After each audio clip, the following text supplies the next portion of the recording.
बिना लक्ष्य के जीवन व्यर्थ है। अगर जीवन में कोई लक्ष्य नहीं है तो आपका जीना भी व्यर्थ है। आप अपनी मंजिल तक कभी नहीं पहुंच सकते जब तक कि आप रास्ता अपना निर्धारित ना करें। मान लीजिए आपको जाना है बंबई और पकड़ ले ट्रेन कोलकाता के, तो बॉम्बे कैसे पहुंचेंगे?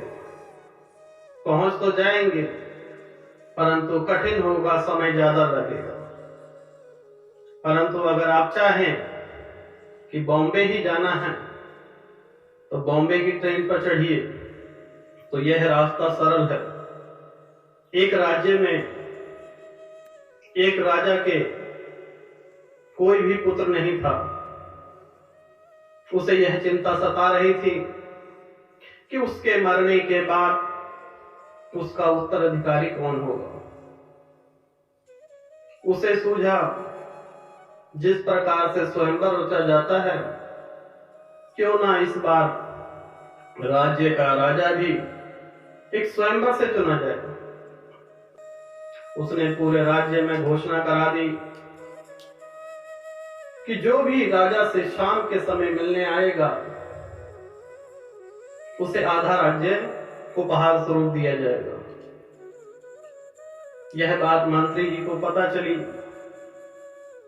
तो मंत्री जी राजा साहब के पास गए और राजा साहब से कहने लगे कि राजन, ऐसा करके तो राज्य के टुकड़े टुकड़े हो जाएंगे, ना जाने कितने राज्य से कितने लोग आ जाएंगे, ऐसा ना करें। तो राजन कहने लगे, थोड़ा इंतजार तो कीजिए, सब्र रखिए। अगले दिन राज्य के राजा का चुनाव था। बाहर मेला लगवा दिया गया। नाच गाना खाना पीना घूमना सब कुछ चल रहा था। पूरे राज्य से सभी लोग आए।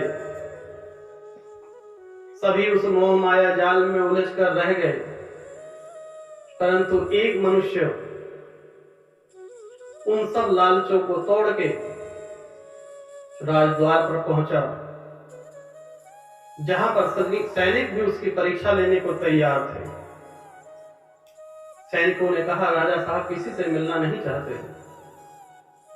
उसने थोड़ा दम दिखाया और महल के अंदर जैसे ही एंट्री की, सामने राजन उसका इंतजार कर रहे थे। और राजन कहते हैं कि मुझे आज उत्तराधिकारी मिल गया। आज से तुम इस राज्य के आधे के हिस्सेदार नहीं, पूरे राज्य के राजा हो और यह पूरा राजपाट आज से तुम्हारा है। मुझे अपना उत्तराधिकारी मिल गया। तो जिस प्रकार से इस मनुष्य ने एक लक्ष्य हासिल किया, आप भी जीवन में हासिल कर सकते हैं।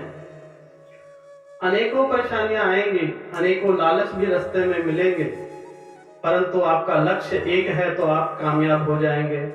अन्यथा इसी बाजार में घूमते फिरते व्यर्थ जीवन बिता देंगे।